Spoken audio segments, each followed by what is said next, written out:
السلام علیکم۔ Novel Naml by نمرہ احمد کی یہ 13ویں قسط ہے۔ باب 6، پانی سے گاڑا۔ اور دنیا کے پہلے قاتل کو سزا سنائی تھی خود منصف اعلیٰ نے۔ کیا وہ موت تھی؟ نہیں، بلکہ وہ زندگی تھی، اور کہہ دیا تھا خدا نے کہ اے قابیل، تم پھرو گے زمین میں مفرور، بدنصیب، نشان زدہ ہو کر، اور تمہاری پیشانی کے نشان سے پہچان لے گا تمہیں ہر ملنے والا۔ اور یہ بھی فرمایا کہ کوئی قتل نہ کرے قابیل کو، کیونکہ جو قتل کرے گا قابیل کو میں اسے خود سزا دوں گا 7 گنا زیادہ۔ جواہرات بالکل سن سی ہوئی زمر کو دیکھ رہی تھی، گو کہ وہ یہی چاہتی تھی کہ زمر فارس سے انتقام لے، مگر پھر بھی اتنی تیزی سے ہوتا سب کچھ اسے مضطرب کر رہا تھا۔ اس نے بظاہر مسکرا کر سامنے دیکھا جہاں شادی کا فنکشن اور روشنیاں نظر آ رہی تھیں، اور حماد اور کرن بھی۔ آف کورس میں تمہاری مدد کروں گی، لیکن یہ انتقام فارس سے ہے یا خود اپنے آپ سے؟ اگر پہلا پورا ہو جائے تو دوسرا بھی قبول ہے مجھے۔ زمر بھی اسپاٹ نظروں سے سامنے دیکھ رہی تھی۔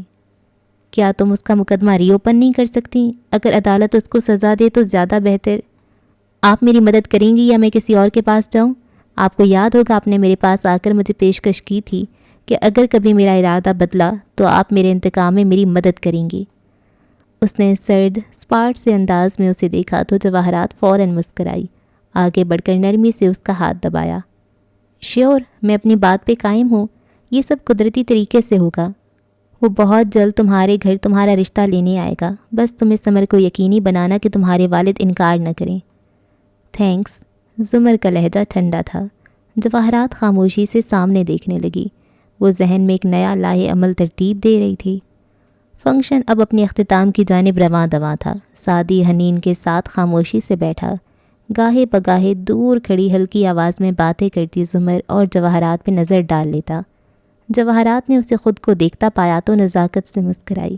سعدی جبراً مسکرایا اور رخ پھیرا تو حنین پر نظر پڑی۔ وہ گردن ذرا موڑ کر دور ہاشم کو دیکھ رہی تھی، آنکھوں میں ناپسندیدگی ابھری، چہرہ حنین کے قریب کیا۔ آئندہ ان سے زیادہ بات کرنے کی ضرورت نہیں ہے، نہ ہی ان کی کسی بات کا اعتبار کرنا۔ حنین نے چونک کر اسے دیکھا قدرے دل گرفتی سے۔ وہ جھوٹ نہیں کہہ رہے تھے، ان کو واقعی افسوس ہے۔ قدرے رکی، ان کو علیشہ کے لیے واقعی افسوس ہے۔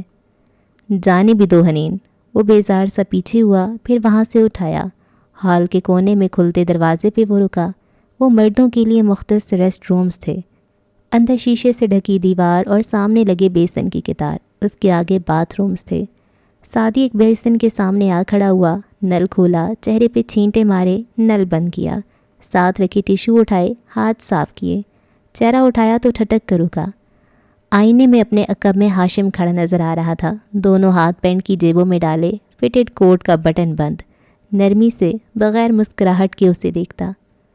تم میرے آفس نہیں آئے، میرے سیکرٹری نے دوبارہ تمہیں فون کیا مگر تم نے نہیں اٹھایا۔ میں مصروف تھا، وہ سر جھکائے ہاتھ صاف کرتے ہوئے بولا۔ ہاشم سوچتی ہوئی نظروں سے اس کا چہرہ دیکھتا رہا۔ کیا اس ہفتے آؤ گے؟ جی آؤں گا، مجھے اور آپ کو بات کرنے کی واقعی ضرورت ہے۔ ٹیشو ٹوکری میں پھینک کر سعدی سنجیدگی سے کہتے ہوئے مڑا۔ تمہارے پاس کچھ ہے سعدی جو میرا ہے، تمہیں چاہیے کہ تم مجھے وہ پرامن طریقے سے لوٹا دو۔ نہیں تو کیا کریں گے آپ؟ سعدی قدم قدم چلتا اس کے سامنے آیا اور اس کی آنکھوں میں دیکھا۔ ہاشم یک ٹک اسے دیکھتا رہا۔ 7 سال پہلے جس معصوم لڑکے سے وہ ملا تھا، یہ وہ نہیں تھا۔ ہاشم کے ماتھے پہ بل آئی۔ میں کچھ بھی نہیں کروں گا بچے، سوائے ایک نصیحت کے۔ جس شخص کے خاندان کے 2 لوگ قتل ہو چکے ہوں، اس کو احتیاط سے کام لینا چاہیے کہ کہیں اگلا نمبر اسی کا نہ ہو۔ سعدی کے چہرے پہ عجیب سا دکھ ابھرا، پھویں سکیڑ کر اس نے قدرے تعجب سے ہاشم کو دیکھا۔ کیا آپ مجھے جان سے مارنے کی دھمکی دے رہے ہیں؟ کیا آپ میری جان لے سکتے ہیں؟ ہاشم نے جیب سے ہاتھ نکال کر عادتاً سعدی کا شانہ تھپ تھپانے کو آگے بڑھایا، مگر جیسے ہی اس کا ہاتھ سعدی کے کندھے کو چھوا، وہ کرنٹ کھا کر ایک قدم پیچھے ہوا، دونوں ہاتھ اٹھا دیے اور بہت ضبط سے ایک ایک لفظ چبا کر بولا، اپنے ان ہاتھوں سے مجھے مت چھوئیے گا۔ ہاشم کا ہاتھ ہوا میں معلق رہ گیا، پھر اس نے سخت تاثرات کے ساتھ سر کو خم دیا، ہاتھ واپس نیچے کر لیا اور ہٹ کر کھڑا ہو گیا۔ سعدی تیزی سے باہر نکل گیا۔ ہاشم نے ایک نظر اپنے خالی ہاتھ کو دیکھا، وہ سفید تھا، پتلی انگلیاں باقاعدگی سے مینیکیورڈ شدہ۔ اس نے ہلکا سا سر جھٹکا، دل میں گہرا کرب اترا۔ کیا وہ دونوں واقعی واپس نہیں جا سکتے تھے؟ اچھے وقتوں میں واپس؟ وہ باہر آیا تو نوشیروان بیزار سے کھڑا دور کرسی پہ بیٹھی حنین اور سعدی کو گھور رہا تھا، جیسے بس نہ چلتا ہو دونوں بہن بھائی کو گولی مار دے۔ کیا بکواس کی تھی میں نے؟ اس کی بہن کا پیچھا چھوڑ دو، اس نے آ کر سختی سے کہا تو شیرو نے گڑبڑا کر بھائی کو دیکھا، پھر لاپرواہی سے شانے اچکا دیے۔ مجھے کیا؟ ہاشم نے گھور کر اسے دیکھا۔ تم ابھی تک اس شہرین ٹراما سے نہیں نکلے شیرو، بہت ہو گیا۔ اس کی وجہ سے میں شہرین کو کبھی نہیں پا سکوں گا۔ پچھلے ایک ہفتے سے یہی سوچ سوچ کر میرا دماغ کھول رہا ہے اور آپ کہتے ہیں بہت ہو گیا؟ اوہ پلیز، ہاشم نے بیزار سا ہو کر سر جھٹکا۔ ہمارے پاس اس سے بڑے مسائل ہیں۔ اور کیا مسئلہ ہے؟ آپ نے کہا تھا وہ آپ کے ڈاکومنٹس نہیں کھول سکے گا۔ پھر؟ نوشیروان حیران ہوا۔ مگر وہ جانتا ہے کہ میرے ہاتھ پہ کس کس کا خون ہے، کہتے ہوئے اپنے ہاتھوں کو دیکھ رہا تھا۔ نوشیروان کے ابرو تعجب سے تنے۔ وہ وارث غازی کی فائلز وغیرہ کے پیچھے تھا، فارس کو باہر لانے کی کوشش کر رہا تھا، مگر اسے یہ کیسے پتہ چل سکتا ہے کہ آپ کسی قتل میں ملوث؟ اسے معلوم ہے شیرو، اور فی الحال یہی سب سے بڑا مسئلہ ہے۔ مگر ہاں، تم اس کو نہیں چھیڑو گے، میں سب سنبھال لوں گا، تم کچھ نہیں کرو گے۔ برہمی سے اس کو تنبیہ کی۔ نوشیروان نے لاپرواہی سے شانے اچکائے۔ اوکے، اور پھر سے انہی نظروں سے دور بیٹھے سعدی کو دیکھنے لگا۔ وہ لوگ اب گھر جانے کی تیاری کر رہے تھے۔ فنکشن ڈھلتے چاند کی طرح دم توڑ رہا تھا، آگے اندھیری رات تھی۔ کب سے ہے ایک حرف پہ نظریں جمی ہوئی، وہ پڑھ رہا ہوں جو نہیں لکھا کتاب میں۔ زمر شادی کی تقریب سے لوٹی تو اس کی ہدایت کے مطابق صداقت پروسیکیوٹر بصیرت سے کیس فائلز لے آیا تھا۔ وہ ایک بڑا سا باکس تھا جو اس کے کمرے کے فرش پہ رکھا تھا۔ وہ ابا کو سلام اور شب بخیر ایک ہی سانس میں کہہ آئی۔ دروازہ مقفل کیا، پرس پرے پھینکا، پھر الماری کھولی، نچلے خانے سے ایک چھوٹا ڈبہ نکالا جس میں سے اخبار کے تراشے اس صبح نکل کر باہر جا گرے تھے جب فارس بری ہوا تھا۔ وہ صبح جب سب کچھ بدل گیا تھا۔ ڈبہ اس نے بڑے باکس کے قریب اوندھا کر دیا، کاغذ، تراشے، نوٹس کا ڈھیر لگ گیا۔ پھر اس نے باکس کو بھی الٹا دیا، جھک کر جوتوں کے سٹریپ کھول کر انہیں پرے اچھالا۔ کھنگریالے بالوں کا گول مول جوڑا بنا کر وہ نیچے بیٹھ گئی۔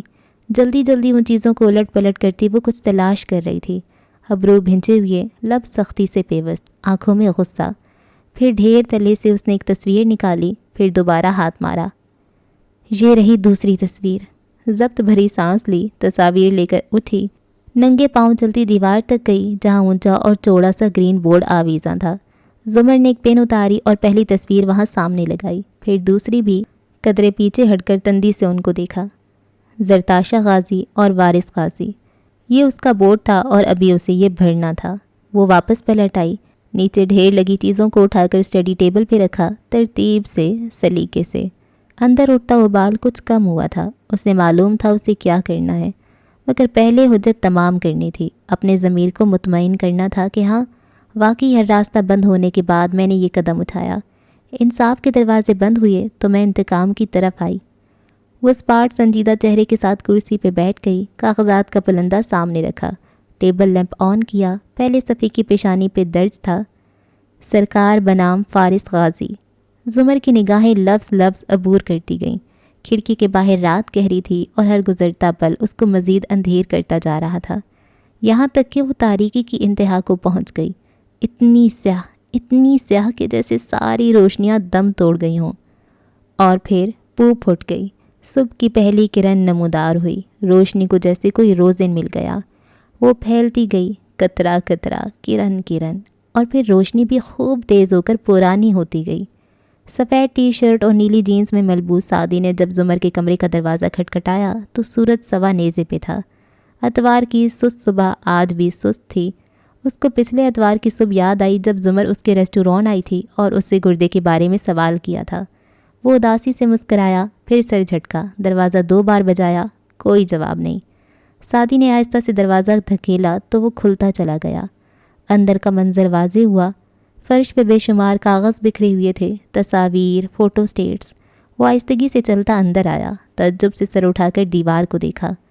بورڈ بھرا ہوا تھا، اوپر وارث اور زرتاشا کی تصاویر اور ان کے آگے پیچھے اوپر نیچے بے شمار تراشے کاغذات اور سٹکی نوٹس چسپاں تھے۔ سرکار بنام فارس قاضی سے متعلقہ شہادتیں، ثبوت، نہ تمام جوابات، نہ کافی گواہیاں، سب وہاں مختصراً سجا تھا۔ سعدی نے گردن موڑ کر اسٹڈی ٹیبل کی طرف دیکھا۔ وہاں بھی فائلز بکھری تھیں اور ایک کھلی فائل پہ سر رکھے وہ سو رہی تھی، آنکھیں بند، ناک کی لونگ چمکتی ہوئی اور ڈھیلا جوڑا کھل کر بکھر چکا تھا۔ وہ ہلکا سا مسکرایا، پھر قریب آیا، میز کے کنارے ہاتھ رکھ کر چکا۔ پھپھو، سعدی نے نرمی سے اس کے سر پہ ہاتھ رکھا۔ آپ کی طبیعت ٹھیک ہے؟ میں آپ کا سر دبا دوں؟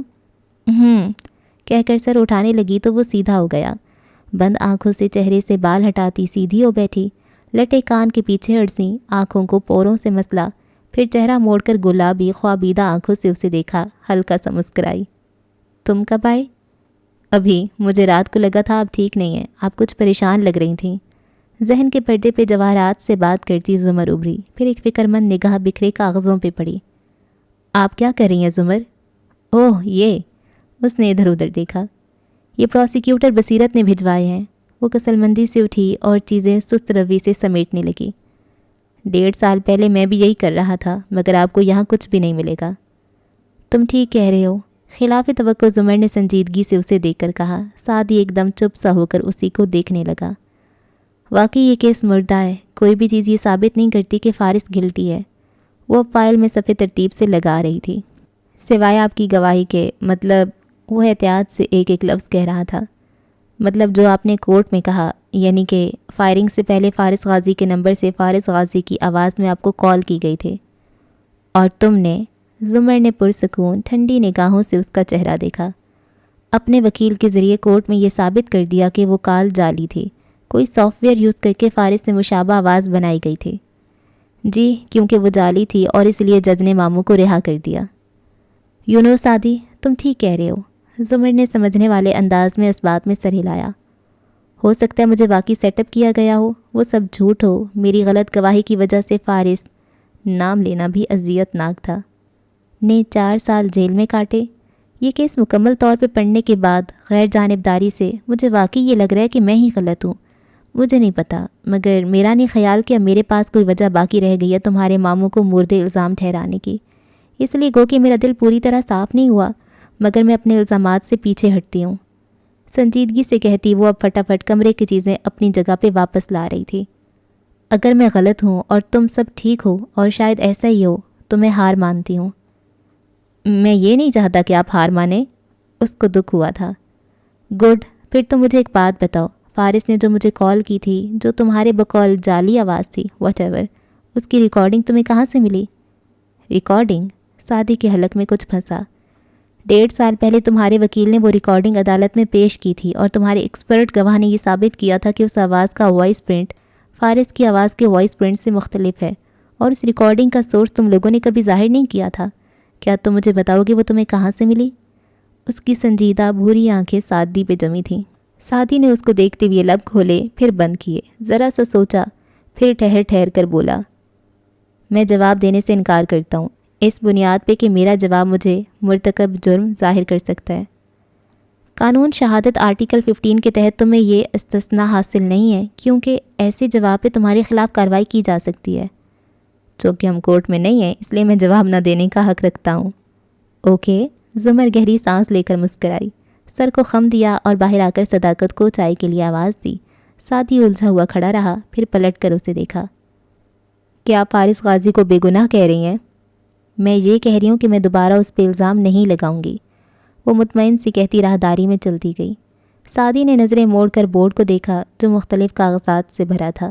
زمر نے کیس پڑھا، شہادتیں، ثبوت، وہ سب دیکھا جس سے وہ ہمیشہ منہ پھیر کے چلی جاتی تھی، اور اسے یقین آ گیا کہ فارس بے گناہ ہے۔ سیدھی سی بات تھی، اسے تو خوش ہونا چاہیے تھا، مگر پزل کا کون سا ٹکڑا غائب تھا؟ سادہ سی بات میں چھپی کون سی پیچیدگی اسے الجھا رہی تھی؟ سعدی نے کئی سال اس لمحے کا انتظار کیا تھا جب پھپھو تسلیم کر لیں کہ فارس بے گناہ تھا۔ وہ لمحہ آیا اور گزر گیا، مگر وہ مطمئن کیوں نہیں تھا؟ کیا اس لیے کہ وہ کئی سال پہلے والا معصوم سعدی نہیں تھا، اور آج کے سعدی کا دماغ اسے بتا رہا تھا کہ زمر اتنی آسانی سے مڑنے والی ٹہنی نہیں تھی؟ پھر وہ خود سے الجھتا باہر آ گیا، ابھی اسے ایک جگہ اور بھی جانا تھا۔ ہر ایک قدم اجل تھا، ہر ایک گام زندگی، ہم گھوم پھر کے کوچے قاتل سے آئے ہیں۔ کسرے کاردار پہ وہ اتوار معمول کی چستی گہما گہمی کے ساتھ طلوع ہوئی تھی۔ سعدی نے نیچے چار دیواری پہ ہارن دیا، اسے دیکھ کر گارڈز نے دروازہ کھول دیا۔ کار مخصوص چیک پوائنٹ سے گزر کر آگے آئی، ڈھلان عبور کی اور وہ رہا سامنے اونچا محل اور اس کے عقب میں چھوٹی سی انیکسی۔ وہ کار اس روش پہ آگے لے گیا جو اونچے نیچے سبزے کے درمیان سے گزر کر انیکسی تک جاتی تھی۔ دفتن اس نے رفتار آہستہ کر دی۔ ہاشم کے عقبی بالونی کا منظر سامنے آیا۔ وہ نیچے سبزے پہ کھڑا تھا، ٹراؤزر اور آدھی آستین کی ٹی شرٹ میں ہنستے ہوئے جھک کر اپنے پالتو لیبرڈار کتے کے بالوں کو سہلا رہا تھا۔ ساتھ بھی اختیار ہستی پر جوش سی سونیا کھڑی تھی۔ وہ دونوں مدھم آواز میں باتیں کرتے ہنستے جا رہے تھے۔ گاڑی کی آواز پہ ہاشم نے سر اٹھایا، ایک نظر ڈرائیونگ سیٹ پہ بیٹھے سعدی کو دیکھا، دوسری کار کے رخ پہ ڈالی، مطلب وہ انیکسی جا رہا تھا۔ پھر مسکرا کر سیدھا ہوا، ہلکا سا ہاتھ ہلایا۔ سعدی نے جواب میں بنا مسکرائے دایاں ہاتھ اٹھایا، پیشانی کے قریب لے جا کر سر کو خم دیا۔ خاموش سلام، ادب پہلا کرینہ ہے دشمنی کے کرینوں میں۔ وہ کار آگے لے گیا۔ ہاشم سرد سی مسکراہٹ سے اسے دور جاتے دیکھتا رہا، پھر سر جھٹک کر سونیا کی طرف متوجہ ہو گیا جو اسے کچھ کہہ رہی تھی۔ سعدی نے کار انیکسی کے قریب کھڑی کی، پیچھے دیکھے بغیر برآمدے میں آیا، بیل دبائی، بجلی نہیں تھی تبھی گھنٹی نہیں بجی۔ اس نے دروازہ کھٹکھٹایا، جواب ندارد۔ اس نے انتظار نہیں کیا، چابی اس کے پاس تھی، فارس نے جیل کے زمانے میں اسے دے رکھی تھی۔ اندر آیا تو گھر خاموش کھڑا تھا۔ وہ قدرے حیران سا ایک کمرے سے دوسرے تک گیا۔ باہر فارس کی کار تو کھڑی تھی، پھر ادھر ہوں نیچے، فارس کی آواز آئی تو وہ چونکا، پھر گہری سانس لے کر بیسمنٹ کو جاتی سیڑھیوں تک آیا۔ نیچے پورے گھر کے رقبے جتنا بڑا سا کمرہ تھا جس میں بڑے بڑے ستون تھے، ارد گرد کاٹ کباڑ، پرانا فریزر، گاڑی کا سامان وغیرہ رکھا تھا۔ ایک دیوار پہ خالی ریکس تھے، یہاں کسی زمانے میں فارس کی پستولوں اور بندوقوں کی کلیکشن ہوتی تھی۔ جب پولیس نے اسے گرفتار کیا تو سب لے گئی، کچھ بھی واپس نہیں کیا۔ سعدی زینے اترتا تہ خانے کے فرش تک آیا، اندر سفید بلب جل رہا تھا، پھر بھی روشنی کم لگتی تھی۔ فارس دیوار سے لگی میز کے آگے کھڑا تھا، سعدی کی طرف پشت تھی، سر جھکا کر منہ میں کچھ چباتا، کچھ کاغذات الٹ پلٹ کر رہا تھا، مگر سعدی نے اسے نہیں دیکھا۔ وہ میز کے پیچھے موجود دیوار کو دیکھتا قدم قدم آگے آیا۔ وہاں کوئی بورڈ وغیرہ نہ تھا، دیوار پہ ہی تصاویر، کاغذات، کٹنگز وغیرہ چسپاں تھیں، اوپر نیچے دائیں بائیں۔ یہ زمر کی دیوار سے زیادہ بھری ہوئی تھی۔ سعدی کے ابرو فکر مندی سے اکٹھے ہوئے، ذرا خفکی سے رخ پھیر کے اسے دیکھا۔ تو آپ 2 ہفتے سے یہ کر رہے تھے؟ کوئی اعتراض؟ وہ پیالے میں رکھے سونف کے دانے اٹھا کر منہ میں رکھتا مڑے بنا بولا، ابھی تک سعدی کو نہیں دیکھا تھا۔ مگر آپ کر کیا رہے ہیں؟ وہ اس کے ساتھ آ کھڑا ہوا، آنکھیں سکیڑ کر اس کا داہنا رخ دیکھا، چھوٹے کٹے بال اور سنجیدگی سے سکڑی سنہری زرد آنکھیں جو اب دیوار پہ جمی تھی۔ جو ساری زندگی کی ہے، تفتیش۔ وہ سرخ مارکر لے کر دیوار تک گیا، ایک کٹنگ چسپاں کی اور مارکر سے اوپر سوالیہ نشان بنایا، پھر واپس مڑ کر سعدی کو سنجیدگی سے دیکھنے لگا۔ تم کیسے آئے؟ مگر وہ اب گردن موڑ کے میز کے کنارے پہ رکھے بیگ کو دیکھ رہا تھا جس میں اس کی تازہ تازہ منگوائی گئی گنز تھیں اور گولیاں، اور یہ سب کچھ دیکھتی ہوئی سعدی کو غصہ آنے لگا۔ وہ اس کی بے گناہی کے ثبوت دیتا تھک گیا، اور ادھر آ کر کوئی یہ سب دیکھ لے تو؟ کیا یہ آپ کے نام پہ لائسنس شدہ ہے؟ ناپسندیدگی سے گنز کو دیکھ کر اس نے مشکوک نظروں سے فارس کا چہرہ دیکھا۔ نہیں، اگر گرفتار کرنا ہے تو کر لو، تلخی سے کہتا وہ میز تک واپس آیا اور کاغذات اٹھا کر دوسری طرف رکھنے لگا۔ سعدی نے بے بسی سے اسے دیکھا۔ 1.5 سال پہلے میں یہی کر رہا تھا، مگر یہ تفتیش آپ کو کہیں نہیں لے کر جائے گی، اس کے آگے بند گلی ہے۔ تو پھر تم مجھے سکھا دو تفتیش کیسے کرتے ہیں، میں ساری کلاسز اٹینڈ کروں گا۔ ناک سے مکھی اڑاتا وہ سر لیے بنا بولا۔ سعدی اف کر کے رہ گیا، پھر گھوم کر اس کے سامنے آیا۔ اگر آپ کو پتہ چل بھی گیا کہ یہ سب کس نے کیا تو آپ نے یہ اسلحہ اس لیے لیا ہے نا تاکہ اس کو جا کر گولی مار دیں۔ تم خون کے بدلے خون پہ یقین نہیں رکھتے؟ بالکل رکھتا ہوں، مگر انتقام لینے کے بھی طریقے ہوتے ہیں۔ آپ اس کو مار دیں گے، کل کو اس کے خاندان والے کسی اور کو مار دیں گے، اور یہ سائیکل آف ریونج کبھی نہیں ختم ہوگا۔ اس نے فکر مندی سے سمجھاتے ہوئے آہستہ سے فارس کی کوہنی تھامی۔ ماموں، ہم ان کو سزا ضرور دلوائیں گے، مگر قانونی طریقے سے، اس طرح نہیں۔ فارس تیکھی آنکھیں کر کے اسے دیکھتا رہا۔ اور ان میں کون کون شامل ہے، وضاحت کرو گے؟ سعدی نے کونی چھوڑی، پیچھے ہوا، تھوک نکلا، ذرا سے شانے اچکائے۔ مجھے کیسے پتا ہو سکتا ہے؟ یہی تو پوچھ رہا ہوں، جو تمہیں پتہ ہے وہ کسے پتہ ہے؟ سعدی نے ٹھہر ٹھہر کر نظر ملائے بنا دیوار کو دیکھتے ہوئے جواباً کہا، میں جواب دینے سے انکار کرتا ہوں، اس بنیاد پہ کہ میرا جواب مجھے مرتکب جرم ثابت کر سکتا ہے۔ اوہ کم آن، تمہیں یہ استثناء قانون شہادت آرٹیکل 15 کے تحت حاصل نہیں ہے وغیرہ وغیرہ، مجھے پتہ ہے۔ وہ مسکرایا۔ فارس نے واقعی ابرو اٹھا کر تعجب سے اسے دیکھا۔ سعدی نے کندھے اچکائے۔ زمر پھپھو کا بھتیجا ہوں آخر، اتنا قانون تو مجھے بھی آتا ہے۔ فارس کے تاثرات قدرے پتھرا گئے، وہ سنجیدہ سا واپس مڑ گیا۔ سعدی کی مسکراہٹ مدھم ہوئی۔ کیا ہوا؟ جو تمہاری پھپھو نے میرے ساتھ کیا وہ میں نہیں بھولا، اس لیے بہتر ہے ہم اس طرف نہ جائیں۔ چائے پیو گے؟ سعدی کا دل بری طرح دکھا مگر اس نے لب کھول کر بند کر لیے، پھر سر ہلایا۔ جی پیوں گا، اور کرسی کھینچنے لگا۔ اوپر کچن میں سامان رکھا ہے، بنا لو 2 کپ، میرے میں چینی نہ ہو۔ وہ جو بیٹھنے لگا تھا رکا، ناراضی سے اسے دیکھا اور بہت اچھا کہہ کر سیڑھیوں کی طرف بڑھ گیا۔ فارس بدستور گردن جھکائے کاغذات کھنگال رہا تھا۔ انیکسی کا کچن لاؤنج سے ملحقہ تھا، بالکل اوپن۔ اس نے سامان ڈھونڈا، چولہا جلایا، پانی میں پتی گویا جھونکی، پھر کھڑکی کو دیکھا، اس پہ کوئی پردہ وغیرہ نہ تھا۔ کھڑکیوں کی شیشے پہ ایک گفٹ پیپر لگا کر بھونڈی سی بچت کی گئی تھی، اور یہ تو سب کو پتا تھا کہ زرتاشا ایک انتہائی پھوہڑ لڑکی تھی۔ سعدی نے کھڑکی کھولی تو سامنے کا سر کا عقبی حصہ نمایاں ہوا۔ ہاشم بال کتے کی طرف اچھالتا، وہ اسے منہ میں قید کر کے سونیا کی طرف بھاگتا۔ سونیا ہنس ہنس کے دوہری ہو رہی تھی۔ سعدی کے چہرے پہ زخمی سا تاثر آیا۔ اس نے کھڑکی بند کر دی، زور سے ٹھک۔ 1 ہفتہ ہو گیا تھا، ہاشم کی فائلز وہ لے کر بھی بے بسی سے بیٹھا تھا۔ اسے جلد از جلد ثبوت اکٹھے کر کے ہاشم کے پاس جانا تھا تاکہ زمر اور فارس کی آپس کی غلط فہمی دور ہو جائے۔ ذہن میں آگے کا لائے عمل ترتیب دیتا وہ چائے بنا کر نیچے لایا تو فارس اپنی بھری دیوار کو دیکھ رہا تھا۔ نچلا لب دانت سے دبائے، آنکھیں سکیڑ کر کچھ سوچتا۔ یہ آدمی، اس نے الیاس فاطمی کی تصویر پہ انگلی سے دستک دی۔ یہ وارث کا باس تھا اور اس نے وارث سے استعفیٰ مانگا تھا۔ ہر بند گلی کا سرا اس شخص تک جاتا ہے، یہ یقیناً کچھ نہ کچھ جانتا ہے۔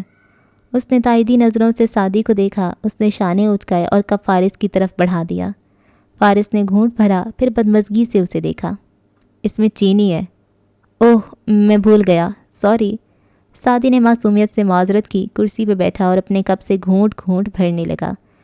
فارس نے اسے گھور کر سر جھٹکا، پھر دوبارہ دیوار کو دیکھنے لگا۔ وہاں چسپاں تصویریں بلیک اینڈ وائٹ تھیں، پھر یکا یک ان میں رنگ بھرنے لگے۔ کوئی کوسو قزا چھائی اور زرد موسم میں بہار اتر آئی۔ فارس بالکل خاموش سا ان تصویروں کو دیکھتا گیا، یہاں تک کہ وہ چلنے پھرنے لگیں، گویا 4 سال پہلے کے مناظر ابھی تک ان کے آس پاس پیش آ رہے ہوں۔ شہر ہوا میں جلتے رہنا، اندیشوں کی چوکھٹ پر رات گئے دگ الجھے رہنا بے مفہوم خیالوں میں۔ 4 سال قبل، وارث غازی قتل کے 7 دن بعد۔ قصرے کاردار کے لیونگ روم کی اونچی کھڑکیوں سے دھوپ چھن کر آ رہی تھی۔ اورنگزیب کاردار بگڑے تاثر اور خفا آنکھوں کے ساتھ فون پہ بات کر کے ہٹے اور موبائل پھینکنے کے انداز میں صوفے پہ اچھالا۔ ٹائی کی نوٹ ڈھیلے کی، ضبط کرتے ہوئے صوفے کے آگے 2-3 چکروں میں ٹہلے۔ دفتن ہیل کی ٹک ٹک آتی سنائی دی۔ اورنگزیب نے پلٹ کر خشمگی نگاہوں سے دیکھا۔ راہداری سے جواہرات چلتی آ رہی تھی۔ بند گلے کا سفید لمبا گاؤن پہنے، دبلی پتلی، اسمارٹ، جوان اور خوبصورت سی، یقیناً ابھی کہیں سے لوٹی تھی۔ کونے پہ اٹکا پرس مسکراتے ہوئے میز پہ رکھا اور قریب آئی۔ Good evening. گاؤن کے گلے پہ لگے بٹن کو 2 انگلیوں سے چھیڑتی وہ میٹھی مسکراہٹ کے ساتھ اورنگزیب کو دیکھ رہی تھی۔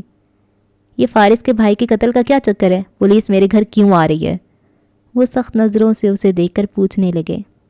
تمہارا مطلب ہے تمہارے بھانجے کے سوتیلے بھائی کا کیا چکر ہے، اور یہ کہ پولیس تمہارے گھر کی انیکسی میں کیوں آ رہی ہے؟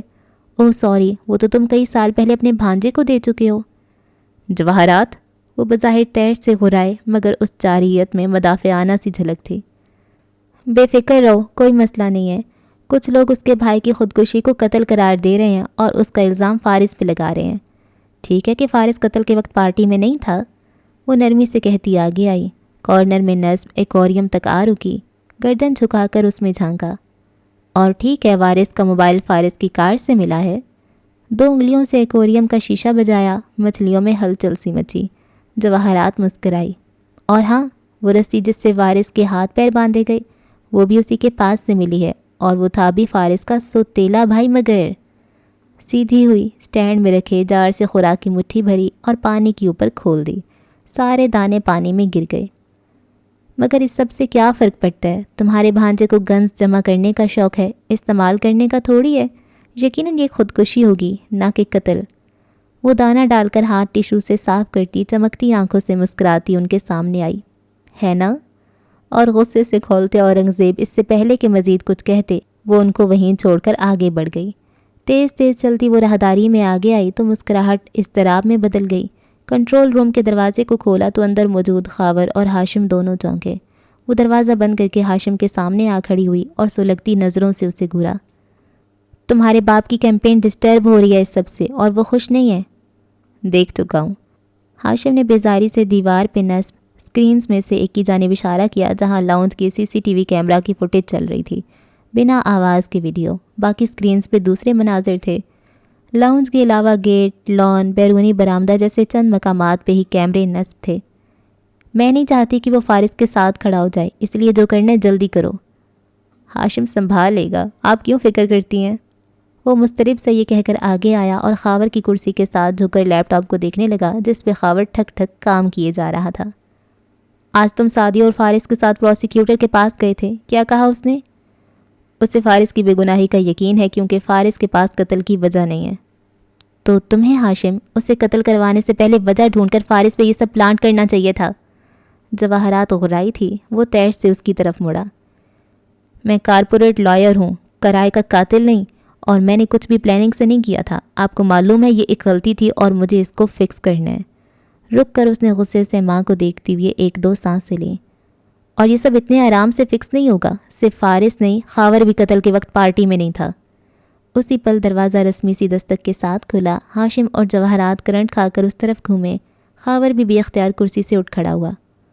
اوہ آئی ایم سوری، میں انکل نے بلایا تھا تو۔ وہ زرتاشا تھی، چوکھٹ پہ رک کر واپس جانے لگی تھی۔ آپ لوگ بزی ہیں، اٹس اوکے، میں بعد میں آ جاؤں گی۔ قدرے تذبذب سے معاذرت کرتی ہوئے ایک قدم پیچھے ہٹایا۔ باری باری سب کے چہرے دیکھے جو سفید پڑ گئے تھے۔ نہیں، ہم بس بات کر رہے تھے۔ ہاشم نے تھوک نکلا تھا، چہرے پہ زبردستی مسکراہٹ لاتا آگے آیا، مگر اڑی رنگت اور آنکھوں میں آتی پریشانی دبا نہیں پا رہا تھا۔ سوری، میں ایسے ہی آ گئی۔ وہ ذرا شرمندہ، ذرا سوچتی، الجھتی نگاہوں سے ان کو دیکھ رہی تھی۔ وہ آپس میں اتنے الجھے ہوئے تھے کہ اسے آتے اسکرینز کی فوٹیج میں نہیں دیکھا۔ اف، کوئی بات نہیں، ہم ایک ہی خاندان ہیں۔ جواہرات پھیکا سا مسکرائی۔ اپنی جگہ سے وہ 1 انچ بھی نہیں ہل پا رہی تھی۔ کہیں اس نے کچھ سن تو نہیں لیا؟ انکل فارس کے بارے میں پوچھ رہے تھے، وارث بھائی کے کیس کی پیش رفت وغیرہ، میں یہی آپ سے پوچھنے آئی تھی۔ مجھے تو کوئی کچھ بتاتا ہی نہیں ہے۔ کہتے کہتے اس نے ترچھی نظر خاور پہ ڈالی جو بالکل دم سادے کھڑا تھا۔ ساؤنڈ پروف دروازے کو کھولتے وقت آخری فقرہ کان میں پڑا تھا۔ صرف فارس نہیں، خاور بھی اس وقت پارٹی میں نہیں تھا۔ ہاشم کھنکار کر گلا صاف کرتا باہر آیا۔ زرتاشا بھی چوکھٹ سے ہٹ کر راہداری میں آ کھڑی ہوئی۔ ہاشم نے بات شروع کرنے سے قبل ذرا احتیاط سے اسے دیکھا۔ وہ 24-25 برس کی خوش شکل، سیاہ آنکھوں اور سٹیپ میں کٹے بالوں والی لڑکی تھی۔ اس وقت ابرو ذرا الجھن سے سکوڑ کر اسے دیکھ رہی تھی۔ ہم سب کو پتہ ہے کہ فارس بے گناہ ہے، اس کی گاڑی سے کچھ ملنے سے کچھ ثابت نہیں ہوتا زرتاشا۔ وہ کافی سنبھل کر اس کی آنکھوں میں دیکھ کر کہہ رہا تھا۔ رہی بات پروسیکیوٹر کی تو وہ خواہ مخواہ فارس پہ شک کر رہی ہے اور اس کو بار بار سوال جواب کے لیے اپنے پاس بلا رہی ہے۔ پروسیکیوٹر زمر سعدی کی پھپھو، ابھی دوپہر کو بھی فارس وہیں تھا۔ زرتاشا کی الجھن مدھم ہوئی، اس کی جگہ ناگواری سے ابھری۔ وہ فارس پہ شک کر رہی ہیں؟ اس نے فارس کو کہا ہے کہ وہ اسے اپنی ایلیبائی لڑکی سے ملوائے، اس کو فارس کی بے گناہی کا ثبوت چاہیے۔ اب معلوم نہیں کتنے دن وہ بیچارہ اس کے آفس کے چکر لگاتا رہے گا، مگر زمر کو کون سمجھائے؟ تو جب تک اس کو یقین نہیں آئے گا وہ فارس کو اپنے پاس بلواتی رہے گی؟ وہ تیزی سے اسے دیکھتے بولی۔ اوہ کم آن، ہاشم نے بے پرواہی سے سر جھٹکا۔ روز کے چند گھنٹے اس کے ساتھ گزار لینے سے ان کے درمیان کوئی پرانی بات پھر سے نہیں شروع ہو جائے گی، بھروسہ کرو اپنے شوہر پر۔ اور ہاشم کے لیے الفاظ تاش کے پتے تھے، آگے پیچھے الٹ پلٹ کر کے ان کو ترتیب دیا، مرضی کے سامنے لایا، مرضی کے چھپا گیا اور مرضی کا مطلب نکال لیا۔ زرتاشا لب بھینچے ضبط سے واپس مڑ گئی۔ وہ فوراً اس کے پیچھے آیا۔ سنو، تمہیں بھی فارس پہ شک ہے؟ بے شک وہ پارٹی میں اس وقت نہیں تھا، مگر وہ دونوں ساتھ ساتھ راہداری میں چل رہے تھے جب ہاشم نے پتے پھر سے سجائے، مگر وہ تیزی سے اس کی طرف گھومی۔ صرف فارس کیوں؟ خاور بھی تو پارٹی میں نہیں تھا، پھر پولیس صرف فارس کے پیچھے کیوں آ رہی ہے؟ اس نے جو سنا تھا اگل دیا، مگر ہاشم تیار تھا اور بظاہر حیرت سے سر اس بات میں ہلایا۔ واقعی عجیب بات ہے، میں بھی ابھی ممی سے یہی کہہ رہا تھا کہ خاور بھی اس وقت نہیں تھا، اور بھی کچھ لوگ نہیں تھے، مگر اور کون؟ اس نے اسی تیزی سے بات کاٹی۔ یہی ہمارے کچھ دوست، مگر میری پارٹی کوئی ایسا پیمانہ تو نہیں ہے نا کہ جو اس میں نہیں ہوگا وہی قاتل ہوگا، لہٰذا اسی پہ شک کیا جائے۔ یو نو وٹ، یہ فارس پہ شک، پروسیکیوٹر کی اس سے تفتیش، یہ سب جان بوجھ کے کیا جا رہا ہے۔ مجھے نہیں پتا۔ وہ لجتی ہوئی باہر نکل گئی۔ ہاشم کھڑا اسے جاتے دیکھتا رہا۔ وہ واپس آیا تو دم سادے کھڑی جواہرات تب تک نہیں بولی جب تک اس نے دروازہ بند کر کے لاک نہ کر دیا۔ پھر گہری سانس لے کر ان دونوں کی طرف گھوما۔ اس نے کوئی نقصان پہنچانے والی بات نہیں سنی۔ میرے اعصاب جواب دے رہے ہیں ہاشم، جواہرات چیخ پڑی۔ اس سب کو ختم کرو، فارس پہ سب الزام ثابت کرو، اسے جیل بھیجاؤ تاکہ میں سکون کی نیند سو سکوں۔ جانتا ہوں، وہ سنجیدگی سے کہتا خاور کے لیپ ٹاپ تک آیا اور سوالیہ نظروں سے اسے دیکھا۔ کہاں تک پہنچا کام؟ ہو گیا سر۔ وہ تابیداری سے اسکرین پہ اسے کچھ دکھانے لگا۔ جواہرات سامنے کھڑی تھی، فکر مند الجھی ہوئی سی ان کو دیکھنے لگی۔ تم لوگ کیا پلان کر رہے ہو؟ باہر لان میں زرتاشا سینے پہ بازو لپیٹے سر جھکائے کسی عجیب کشمکش میں چلتی جا رہی تھی۔ دفتن آوازوں پہ وہ رکی، گردن گھما کر دیکھا۔ لان کے کنارے مصنوعی آبشار تھی، وہ اس وقت بند تھی اور اس کے اسٹیپ پہ شہرین بیٹھی تھی۔ ٹائٹس کے ساتھ سرخ کافتان نما شرٹ پہنے وہ چوئنگم چباتی سر جھکائے موبائل پہ بٹن دبا رہی تھی۔ زرتاشا نے لمحے بھر کو سوچا کہ اس کی شرٹ، گردن کی مالا، کلائی کا کڑا اور اوہ یہ شوز، یہ کس کس برانڈ کے ہوں گے، مگر پھر اس نے سر جھٹکا اور اس طرف آئی۔ شہرین؟ شہرین نے چونک کر سر اٹھایا، پھر آنکھیں سے کوڑ کر اسے دیکھتے چہرے پہ سامنے کوئے سنہری بال پیچھے ہٹائے۔ ہیلو زرتاشا، وہ کروفر سے مسکرائی۔ کیا تم مجھے سونی کی برتھ ڈے پارٹی کی ویڈیو دے سکتی ہو؟ مجھے اپنی کزنس کو تمہاری ساڑی دکھانی ہے، ایکسٹرا کاپی ہوگی نا تمہارے پاس؟ شیور، خاور نے بہت سی سیڈیز مجھے دی تھیں، میں میری این جی او کے ہاتھ بھجواتی ہوں۔ تفاخرانہ شانے اچکائے۔ زرتاشا نرمی سے تھینکس کہہ کے آگے بڑھ گئی۔ چلنے ہی کو ہے ایک سموم ابھی، رقص فرما ہے روح بربادے۔ تم ایک تیر سے کتنے شکار کرنا چاہ رہے ہو ہاشم؟ اگر کچھ غلط ہو گیا تو؟ پھر سے سن لیں پلان، کچھ غلط نہیں ہوگا۔ ہم زمر پہ فائرنگ کریں گے، گن فارس کی استعمال ہوگی، ہوٹل کے جس کمرے سے گولی چلے گی وہ بھی اسی کے نام پہ ہوگا، گن پہ فارس کے فنگر پرنٹس بھی ملیں گے۔ اور اگر وہ مر گئی تو؟ جواہرات کو ہال اٹھ رہے تھے۔ اس کو نہیں مارنا ہم نے ممی، وہ بظاہر فارس سے تفتیش کر رہی ہے، اس پہ شک کر رہی ہے، ایسے میں زمر کو یہ حملہ ایک مجرم کو خود کو چھپانے کا حربہ لگے گا، وہ یہی سمجھے گی کہ گرفتاری کے خوف سے فارس نے یہ سب کیا ہے۔ اور اگر اس نے اسے فارس کے خلاف سازش سمجھا تو؟ ہاشم پہلی دفعہ کھل کر مسکرایا اور خاور کو دیکھا، وہ بھی مسکرایا۔ جواہرات نے باری باری دونوں کو دیکھا۔ کیا میں کچھ مس کر رہی ہوں؟ زمر کبھی بھی نہیں سمجھے گی کہ یہ فارس کے خلاف سازش ہے، وہ فارس کو ہی قصوروار سمجھے گی کیونکہ یہ بات اسے فارس خود کہے گا۔ اوکے، اور فارس اسے یہ بات کیوں کہے گا؟ جواہرات اب ذرا اکتانے لگی تھی۔ وہ اس طرح ممی کہ ہم فارس کی طرف سے زمر کو یہی بات کہلوائیں گے۔ ہرگز نہیں ہاشم، جواہرات نے کوفت سے سر جھٹکا۔ زمر کو آج بھی فارس کی بے گناہی کا یقین ہے، کل بھی ہوگا۔ ہم اس کو فارس کی طرف سے کال کریں گے۔ کہتے ہوئے ہاشم نے خاور کی طرف اشارہ کیا۔ خاور نے لیپ ٹاپ اسکرین جواہرات کے سامنے کی، وہ مشتبہ نظروں سے اسے دیکھتی قریب آئی۔ کیا تم دونوں وضاحت کرنا پسند کرو گے؟ خاور نے سر کو اس بات میں ہلایا اور اسکرین کو دیکھتے ہوئے مؤدب انداز میں سمجھانے لگا۔ میں نے سافٹ ویئر میں فارس کی تمام ریکارڈنگز ڈال دی ہیں جو میرے پاس ہیں، ہم پچھلے ایک ہفتے سے اس کا فون ٹیپ کر رہے تھے، اب دیکھیے۔ وہ چند بٹن دبا کر مزید صفحے کھولنے لگا۔ جواہرات بدستور مشکوک سی اسے دیکھے گئی۔ میں جو بھی ٹائپ کروں گا وہ فارس کی آواز میں ابھر کر سامنے آئے گا، ہم فارس کے فون سے پروسیکیوٹر کو کال کریں گے اور ہمارا کہا ہوا اسکرپٹ اس کی آواز میں پڑھا جائے گا۔ وہ یہی سمجھے گی کہ یہ فارس ہے اور اس پہ حملہ کرنے سے پہلے اس کے سامنے اعتراف جرم کر کے اپنے ضمیر کی آخری چبھن نکال رہا ہے اور اس کو ختم کر کے آخری ثبوت بھی مٹانا چاہتا ہے، لیکن چونکہ وہ زندہ بچ جائے گی اس لیے وہ اسی کال کو فارس کے خلاف استعمال کرے گی۔ آف کورس زمر کے پاس یہ ریکارڈنگ نہیں ہوگی، لیکن اس کو فارس کی یہ الفاظ ساری زندگی یاد رہیں گے۔ اس بنیاد پہ وہ اس سے جیل بھی بھجوائے گی اور وہ اس کے خلاف سب سے بڑی گواہ ہوگی۔ ہمیں کچھ بھی نہیں کرنا پڑے گا، وہ دونوں ایک دوسرے کے سب سے بڑے دشمن بن جائیں گے۔ جواہرات قدرے اچنبے سے دونوں کے چہرے دیکھنے لگی، لب دانت سے کاٹتے ہوئے وہ کافی متفکر نظر آ رہی تھی۔ ہاشم، اگر کچھ غلط ہو گیا، اگر زمر ہماری چال میں نہ آئی، اگر اس نے سب کو ایک سوچا سمجھا پلان سمجھا تو پھر ہماری قسمت کا فیصلہ اسی کے ہاتھ میں ہوگا، مگر میں اپنے خاندان کے لیے اچھی امید رکھنا چاہتا ہوں۔ وہ شانے اچکا کر اسپارٹ سا نظر آنے لگا۔ جواہرات نے بدقت مسکرا کر سر ہلایا، مگر وہ ابھی بھی خوش نہیں تھی، آنکھوں میں شدید اضطراب تھا۔ پھر یکا یک کسی خیال کے تحت اس نے چونک کر ہاشم کو دیکھا۔ لیکن ایک بات میری سمجھ میں نہیں آئی، اگر فارس نے واقعی وارث کا قتل کیا ہے اور وہ زمر کے سامنے اپنی کال میں اعتراف جرم بھی کر لے گا تو بھی وجہ قتل کیا ہوگی؟ کم از کم اس سارے پلان میں مجھے وجہ قتل نہیں نظر آ رہی۔ ہاشم کے تاثرات قدرے سخت ہو گئے، اس کی آنکھیں سکڑ گئیں اور ان میں ایک عجیب سا جذبہ ہلکورے لینے لگا۔ اس نے گردن موڑ کر دروازے کی طرف دیکھا جہاں سے ابھی زرتاشا واپس گئی تھی، اور پھر دوبارہ ماں کی طرف رخ پھیرا۔ جب وہ بولا تو اس کی آواز میں زخمی پن سا تھا۔ وجہ قتل سامنے ہے اور میں اس کو اس سب میں فٹ کر لوں گا، بھروسہ رکھیے، ہاشم ہر چیز سنبھال سکتا ہے۔ جواہرات بس اس کو دیکھ کر رہ گئی۔ اس نے سوچا کہ وہ ہاشم سے پوچھے کہ وہ وجہ قتل کیا بنا رہا ہے، لیکن پھر اس سے پوچھا نہیں گیا۔ دل پر پڑے بوجھ بڑھتے جا رہے تھے۔ وہ بے دلی سے اٹھ کر وہاں سے آ گئی۔ باہر آئی تو اورنگزیب لاؤنج میں بیٹھے تھے۔ ان کے سامنے جواہرات نے چہرے پہ مصنوعی مسکراہٹ ویسی ہی سجا لی اور بڑی تمکنت سے آ کر بڑے صوفے پہ بیٹھ گئی۔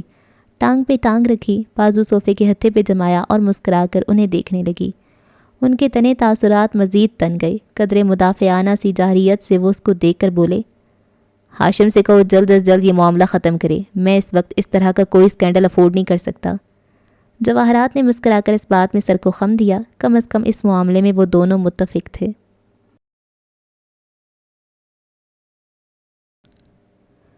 رستے دیار دل کے بھی کتنے عجیب تھے، سب راہ رو تھے، کوئی یہاں رہنما نہ تھا۔ انیکسی کے باہر شام گہری ہو رہی تھی۔ بالائی منزل کے ماسٹر بیڈ روم میں بیڈ کے کنارے بیٹھی زرتاشا کے چہرے پہ سوچوں کا جال تھا۔ وہ ہتھیلی پہ تھوڑی گرائے انگلی پہ سامنے کی لٹ لپیٹتی دور کسی غیر مرئی نقطے کو دیکھ رہی تھی۔ باتھ روم سے پانی گرنے کی آواز آ رہی تھی۔ کبھی کبھار وہ گردن موڑ کر اس طرف دیکھتی اور پھر دوبارہ سے خلا میں دیکھنے لگتی۔ اس کا ذہن منقسم تھا۔ ہاشم سے کی گئی باتیں، زمر کا ذکر، فارس کی غیر موجودگی، سب کچھ اسے بہت الجھا رہا تھا۔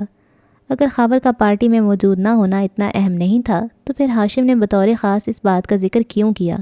پھر اس کو آتے دیکھ کر ان کے چہرے اتنے فک کیوں ہو گئے تھے؟ زرتاشا کے پاس بہت سے سوال تھے، جواب ایک کا بھی نہیں تھا۔ دفتن فون کی گھنٹی بجی، وہ بیزاری سے اٹھی اور گھوم کر سائڈ ٹیبل تک آئی۔ فارس کا موبائل بج رہا تھا، اوپر لکھا آ رہا تھا، میڈم زمر۔ زرتاشا کے لب بھینچ گئے، آنکھوں میں عجیب سی ناگواری ابھری۔ چند لمحے وہ فون کو دیکھتی رہی، پھر جھپٹ کر اٹھایا، زور سے بٹن پریس کر کے کان سے لگایا۔ جی فرمائیے، میں ڈسٹرکٹ پروسیکیوٹر زمر یوسف بات کر رہی ہوں۔ زمر کہتی ہوئی ذرا جھجکی، مجھے فارس سے بات کرنی ہے۔ میں فارس کی بیوی بول رہی ہوں، آپ کو فارس سے کیا بات کرنی ہے؟ زرتاشا کا لہجہ خشک اور سرد تھا۔ زمر لمحے بھر کے لیے چپ ہو گئی۔ کیسی ہیں آپ زرتاشا؟ فی الحال تو ٹھیک ہوں، لیکن جس طرح آپ میرے شوہر کے ساتھ بیہیو کر رہی ہیں، مجھے نہیں لگتا کہ اگلی دفعہ ہم اتنی خوشگواری سے بات کر سکیں گے۔ لائن پہ چند لمحے کی خاموشی چھائی رہی، پھر زمر کی آواز ابھری تو اس میں گہرا تعجب تھا۔ سوری، میں آپ کی بات سمجھی نہیں۔ حالانکہ آپ کو سمجھنا چاہیے تھا کہ میرا شوہر بے گناہ ہے، پھر بھی جس طرح آپ میرے شوہر کو بار بار مجرم ثابت کرنے پہ تلی ہیں، اس سب سے مجھے یہی لگتا ہے کہ آپ اس سے کوئی پرانا بدلہ اتار رہی ہیں۔ آخر میرے شوہر نے آپ کا کیا بگاڑا ہے؟ وہ مشکل غصہ ضبط کر کے کہے جا رہی تھی۔ اتنے دنوں کا اندر ابلتا لاوا کسی نہ کسی طرح پھٹنا ہی تھا۔ دوسری جانب زمر اچنبے اور حیرت سے فون کو دیکھ کر رہ گئی، پھر اس کے تاثرات بھی سخت ہو گئے، آواز پاٹ ہو گئی۔ میں بالکل بھی سمجھ نہیں پا رہی آپ کس طرف اشارہ کر رہی ہیں۔ میں صرف اور صرف فارس اور سعدی کی مدد کرنا چاہ رہی تھی۔ بہرحال جب فارس مجھ سے بات کرنے کے لیے فارغ ہو جائیں تو انہیں بتا دیجئے گا کہ انہوں نے کل مجھے اپنے اہل بائی سے ملوانا ہے، اور ہاں، ان سے کہیے گا کہ اگلی کال وہ ہی مجھے کریں گے، کیونکہ میرے پاس فی الحال کرنے کو اور بہت سے کام پڑے ہیں۔ کھٹ سے فون بند ہو گیا۔ زرتاشا تیش سے فون کو دیکھ کر رہ گئی، پھر زور سے واپس پھینکا۔ باتھ روم کا دروازہ کھلا تو وہ چونک کر مڑی۔ فارس باہر نکل رہا تھا، تولیے سے گیلے بال رگڑتا۔ اس کی آنکھوں اور چہرے پہ شدید اضطراب سا تھا۔ یقیناً اس نے یہ گفتگو نہیں سنی تھی۔ وہ قریب آیا تو زرتاشا نے بمشکل چہرے کے تاثرات نارمل کیے، ہلکا سا مسکرائی۔ میڈم پروسیکیوٹر کا فون آیا تھا، وہ چاہتی ہیں آپ انہیں کال بیک کر لیں۔ فارس نے ذرا چونک کر اسے دیکھا، آنکھیں سکیڑ کر اس کے تاثرات پہ غور کیا۔ اور کیا کہہ رہی تھیں؟ کچھ خاص نہیں۔ وہ گھوم کر بیڈ کی دوسری طرف چلی گئی اور برش اٹھا کر بالوں میں اوپر سے نیچے پھیرنے لگی۔ البتہ چہرے پہ ہلکی سی گھبراہٹ تھی، دل زور زور سے دھڑک رہا تھا۔ فارس جیسے آدمی کو دھوکہ دینا کم از کم زرتاشا کے لیے اتنا آسان نہیں تھا۔ وہ رخ پھیر کر بیٹھی آئینے میں اس کو دیکھتی رہی۔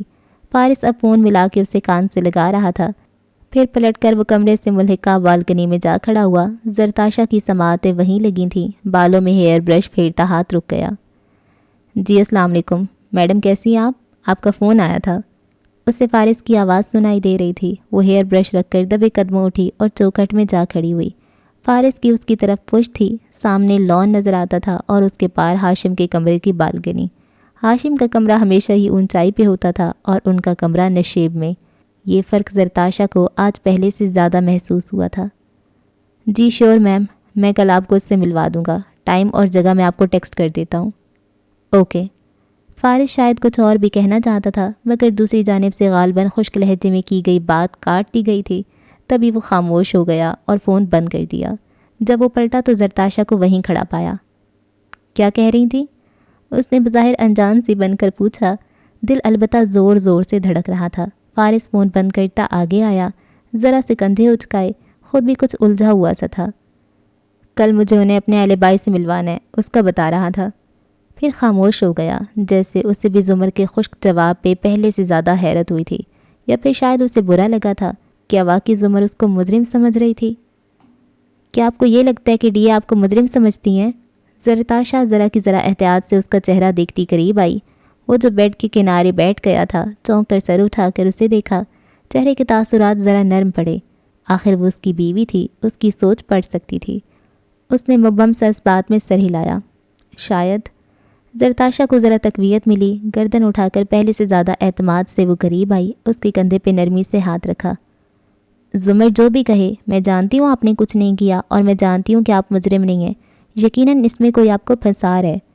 فارس کے تاثرات کی نرمی بڑھتی گئی۔ اس نے ہلکا سا مسکرا کر سر کو خم دیا، ایسی مسکراہٹ جس میں سوگواریت بھی تھی اور زخمی پن بھی۔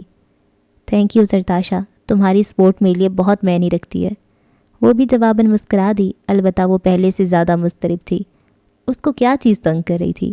ہاشم کا بے معنی، بے سبب سا جملہ، کیا بس یہی زرتاشا کو تنگ کر رہا تھا؟ اس نے سر جھٹکنا چاہا، مگر سوچوں کو جھٹکنا اتنا آسان نہ تھا۔ ڈریسنگ ٹیبل کی دراز میں میری این جی او کے ہاتھ بھجوائی گئی ویڈیو سی ڈیز رکھی تھیں۔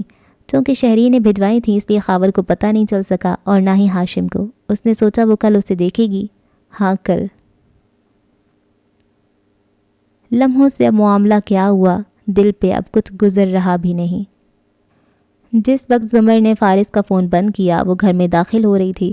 اس کے چہرے پہ عجیب سے بیزاری اور قدرے ناگواری تھی۔ موبائل پرس میں رکھتے ہوئے وہ منہ میں کچھ بڑبڑائی، جیسے وہ اس سارے کھڑاک سے تنگ آ رہی تھی۔ مگر سادی، صرف سادی کے لیے اسے یہ سب کچھ عرصہ مزید برداشت کرنا تھا۔ پتہ نہیں شادی کے بعد کیا ہوگا۔ اف۔ مین ڈور کھول کر وہ راہداری میں آئی، پھر ڈرائنگ روم کے قریب سے گزرتی وہ ٹھہری۔ جالی دار پردے کے پار مہمانوں کی باتیں اور چہرے دکھائی دے رہے تھے۔ ذرا اوٹ میں ہو کر اس نے دیکھا، یہاں سے صرف سامنے صوفے پہ بیٹھا حماد دکھائی دے رہا تھا، خوش شکل سا نوجوان جس کی آنکھوں پہ گلاسز تھے، مگر اس وقت وہ قدرے غیر مطمئن صورتحال میں بیٹھا ہوا تھا۔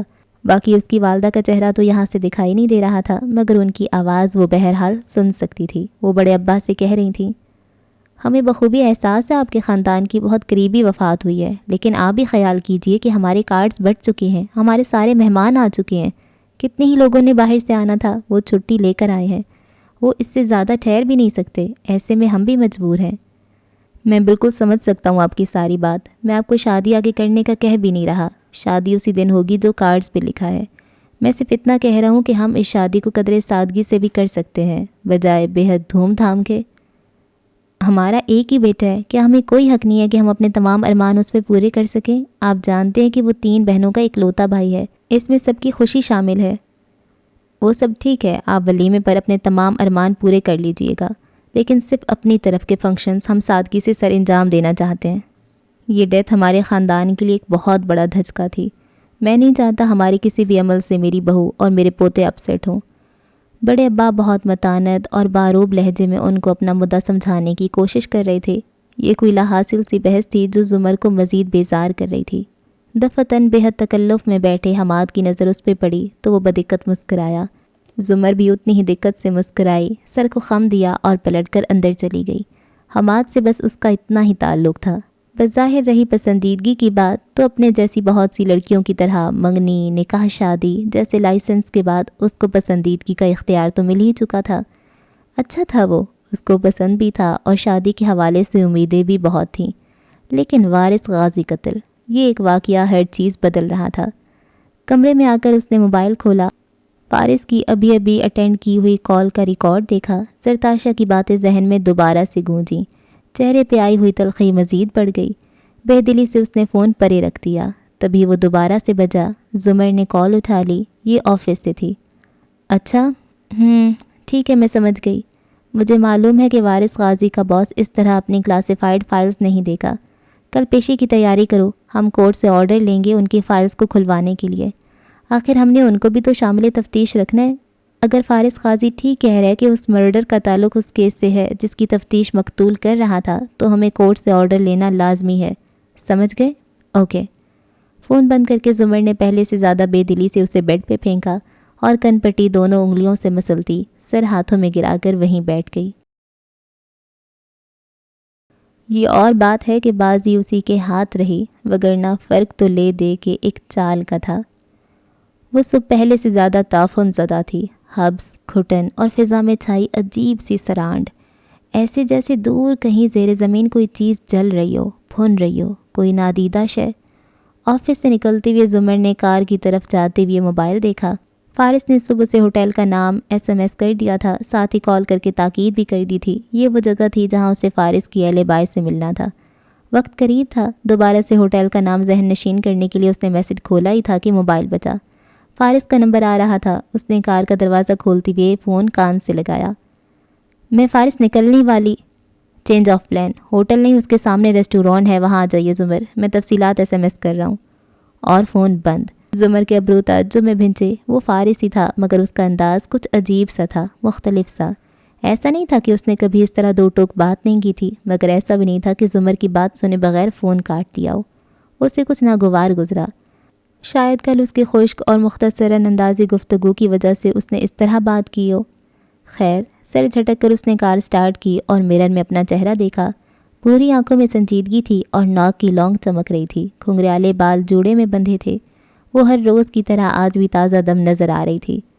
ہاشم اپنے آفس میں پاور چیئر پہ ٹیک لگائے بیٹھا تھا، کوٹ کرسی کی پشت پہ پھیلا تھا، کف موڑ رکھے تھے، بالکل تھکے تھکے۔ خون سے نچڑے چہرے کے ساتھ وہ میز پہ کھلے لیپ ٹاپ کو دیکھ رہا تھا۔ خاور سے رابطہ مسلسل جڑا تھا، وہ فارس اور زمر کی کال سن سکتا تھا، آنکھوں میں البتہ ناخوشی تھی۔ جب کال ختم ہوئی تو وہ آگے کو جھکا اور مائک میں بولا، یہ فارس کا لہجہ بالکل نہیں تھا، وہ پہچان جائے گی۔ سر یہ قریب ترین ہے، اس سے زیادہ مشابہت ممکن نہیں، ہم آواز کاپی کر سکتے ہیں، لہجہ نہیں۔ آپ جانتے ہیں ہر آواز کا ایک مختلف وائس پرنٹ ہوتا ہے، اس لیے میں ان ریکارڈنگز کو 2 ٹوک رکھ رہا ہوں تاکہ وہ لہجے پہ غور نہ کر سکے۔ وہ اپنے کام کا ماہر تھا مگر ہاشم بے حد چڑچڑا ہو رہا تھا۔ اگر کوئی گڑبڑ ہوئی تو میں تمہیں اپنے ہاتھوں سے شوٹ کروں گا خاور۔ وہ سخت بدمزہ اور مضطرب ہو کر مٹھی بھینچتا واپس پیچھے ہوا۔ اس کی آنکھوں میں عجیب سا کرب تھا، غصہ تھا، گلٹ تھا۔ ہاشم کے پاس اس وقت ہر چیز تھی سوائے سکون کے۔ ہوٹل کے کمرے میں خاور کھڑکی کے ساتھ بیٹھا تھا، پردہ ہٹا تھا، گن سٹینڈ پہ کھڑی تھی۔ اس نے باریک دستانے پہن رکھے تھے جن کی انگلیوں کی پوروں کی جگہ پہ باریک پلاسٹک چپکا تھا۔ اس پلاسٹک پہ فارس کے فنگر پرنٹس تھے۔ وہ جہاں جہاں ہاتھ لگاتا وہاں فارس کے نشان لگتے جاتے جو بعد میں پولیس تلاش کر لے گی۔ بہت احتیاط سے وہ گن کو سٹینڈ سے فکس کر رہا تھا، اتنی احتیاط سے کہ اس پہ موجود فارس کے اصلی فنگر پرنٹس خراب نہ ہو۔ یہ گن اس نے فارس کے گھر کی بیسمنٹ سے اٹھائی تھی۔ گن سیٹ کر کے اس نے نال میں سے دیکھا، نشانہ باندھا۔ دور نیچے بنے ریسٹورانٹس کی شیشے کی دیوار سامنے تھی، وہاں پہ کارنر میں ایک ٹیبل دیکھا۔ ہر چیز پلان کے مطابق جا رہی تھی۔ وہ مڑا، لیپ ٹاپ پہ چند کیز دبائیں، کال جانے لگی۔ زرتاشا نیکسی کے برآمدے میں کرسی پہ بیٹھی اداسی سے سامنے کھڑے بلند و بالا محل کے عقب کو دیکھ رہی تھی۔ وہیں پہ ہاشم کی بالکنی تھی اور نیچے شہرین اپنی 2 سالہ بیٹی سونیا کی انگلی پکڑے اس سے باتیں کرتی، کسی بات پہ ہلکا سا ہنستی گھاس پہ چل رہی تھی۔ شہرین نے ٹائٹس پہ ڈھیلی سی ڈیزائنر شرٹ پہن رکھی تھی جس کے کندھے سے آستین نیچے تک لٹکتی تھی۔ گردن میں پتھروں کی لمبی سی مالا تھی۔ سب برانڈڈ تھا اور وہ جانتی تھی کہ سب کتنا قیمتی ہوگا۔ فارس کی 3 مہینے کی تنخواہ سے بھی کئی گنا زیادہ قیمتی، مگر نہیں، وہ چاہتا تو بہت کچھ افورڈ کر سکتا تھا۔ اگر وہ بلیک میں خریدی گئی 7-8 لاکھ کی گن خرید سکتا ہے تو اس کو پارٹی کے لیے 2 لاکھ کی ساڑی بھی دلوا سکتا تھا، مگر نہیں۔ زرتاشا یاسیت سے دیکھتی رہی۔ دفتن دور کھڑی شہرین نے اسے دیکھا۔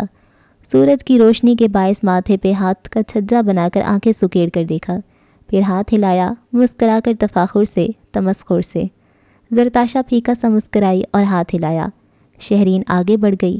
وہ اونچائی پہ تھی، یہاں سے ڈھلان آ جاتی۔ زرتاشا اوپر دیکھتی رہی۔ وہ اوپر دیکھنے کی عادی تھی۔ پھر وہ بے دلی سے اٹھی، سامنے رکھا لیپ ٹاپ اور ویڈیو سی ڈی اٹھا کر اندر لے آئی۔ ساری ویڈیو وہ دیکھ چکی تھی۔ خاور جو عموماً ہاشم کے آگے پیچھے کہیں نہ کہیں نظر آ جاتا تھا، ادھر درمیان میں ایک لمبے دورانیے کو غائب تھا، مگر غائب تو فارس بھی تھا۔ اس سے کچھ ثابت نہیں ہوتا تھا اور وہ خاور کو زیادہ دیکھ بھی نہیں رہی تھی۔ جس منظر میں زمر ہوتی، کم از کم اس میں وہ کسی اور کو نہ دیکھتی۔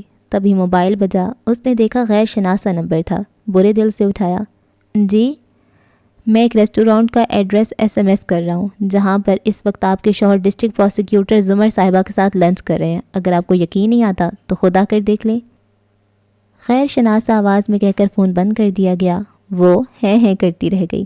پہلے تو کچھ سمجھ ہی نہ آیا اور پھر سمجھ آنے پر وہ تیزی سے اٹھی۔ چہرے پہ شدید قسم کا طیش، غصہ اور الجھن سی بکھر گئی۔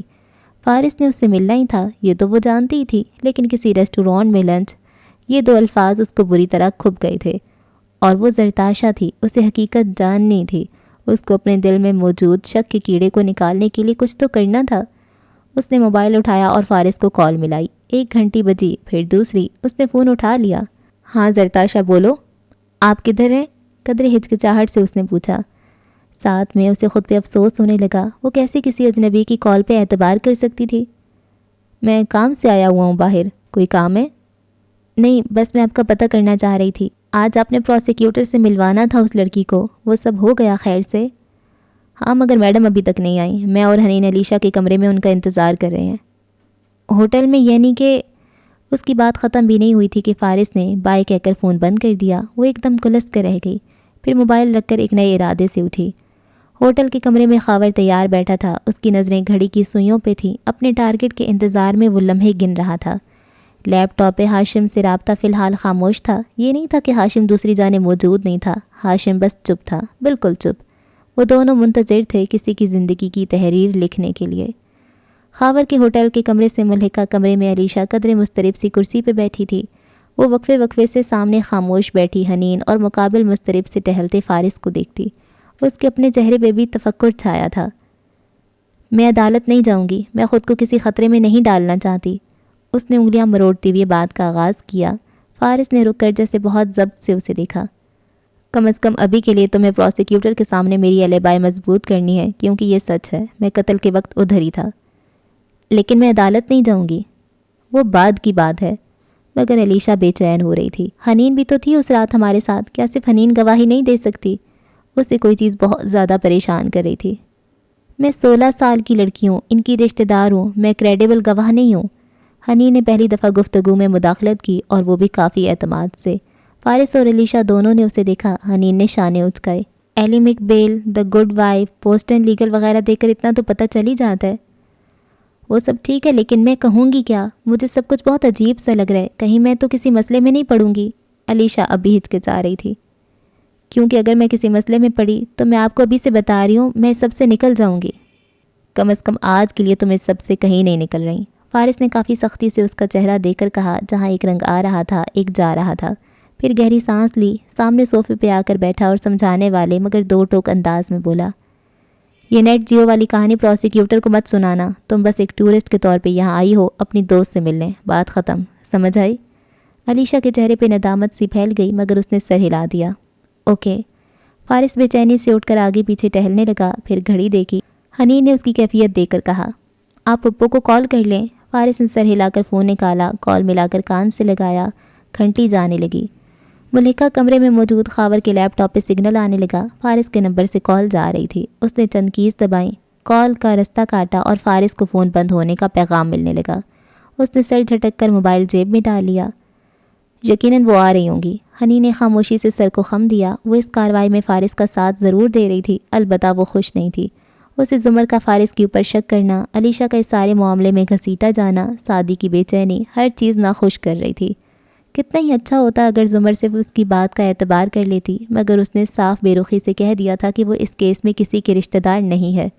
ہنی نے یہ سب یاد کر کے ناگواری سے سر جھٹکا۔ آنکھیں ابھی تک سرخ متورم تھیں۔ پہلے وارث ماموں کا غم اور اس کے بعد شروع ہونے والا یہ عجیب سا پولیس، کچہری، قانون کا چکر۔ اوکے، اس ایپیسوڈ کو یہاں پہ ختم کرتے ہیں۔ ختم تو نہیں کرنا چاہیے تھا کیونکہ یہاں پر اب کچھ ہونے والا ہے۔ یہاں پر یہ ادھر بیٹھے ہیں، زمر ادھر جا رہی ہے، وہ خاور گن لے کے بیٹھا ہوا ہے اور ہاشم چپ ہے۔ ہاں، اگلی ایپیسوڈ میں ملاقات ہوتی ہے۔ دعاؤں میں رکھیں یاد۔ اللہ حافظ۔